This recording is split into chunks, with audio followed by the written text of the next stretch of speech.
Well, it's come to this. They want to harm me. My carers, personalised support services of Dandenong, have gone back on their promise to keep me safe in a home until I have permanent accommodation, and they've forced me out onto the street. Now, there are powerful people who want me dead. Steve Isonides as one of them, my former partner, who worked for ASIO, and I've been excommunicated from the government. There's no two ways about it. I've been character assassinated and ruined. I've got no money. I've got nowhere to go. I've got no food. I'm a doctor of philosophy, and ethics means to do no harm. But great harm has become me. I've already killed myself nearly 3 years ago from this exact abuse. But rather than sticking up for me, the world's forsaken me after I was revived and further continued to act to cause me harm. I'm nearly done. A person can't exist in this world without certain human dignity and values and freedoms and legal rights and money and food and a home. They just can't. If something happened to me right now, and I've told personalised support services if they move me on, it puts me at great existential risk, then it's not me that did it, okay? It's all the people who've forsaken me and acted with ill will to cause me damage. I've already been damaged. My family, Doug and April McLean, Brad and Kira McLean, Jodie and Dave Bongetti, Bruce and Maureen McMaster, Ash and Neil, Carolyn and Scott, they all wish me harm. A conspiracy relies on the victim's inner circle to be compromised. That's absolutely happened. My family have forsaken me. They blamed me for my situation, saying I built this future. And while there's elements of truth to that, you can't expect a single person who is really just a person with a disability and a cognitive brain impairment to fight an entire government and powerful people who want you dead, and they will attack via proxy of other agencies, other institutions, and other organisations. The Office of Prime Minister and Cabinet refused my voluminous and complex freedom of information.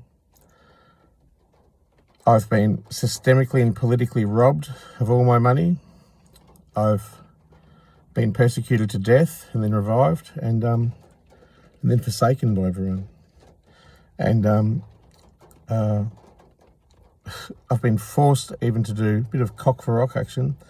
And look, I'm absolutely exploited.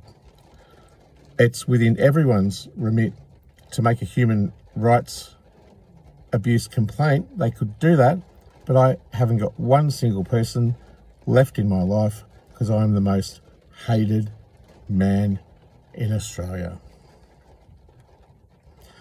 I'm profoundly misunderstood. I actually love people, love all people.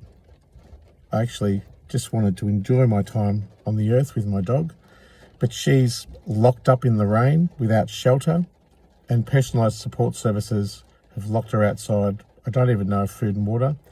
If I go back to the house, I'll be arrested. If the cat team's after me.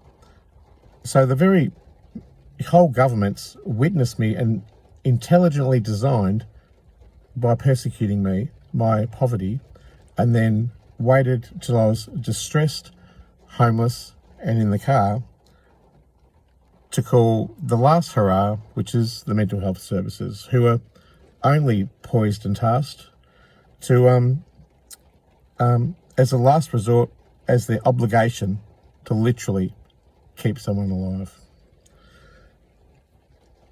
This has been a brutal, years-long battle for me that I've fought alone and no one's stood by me.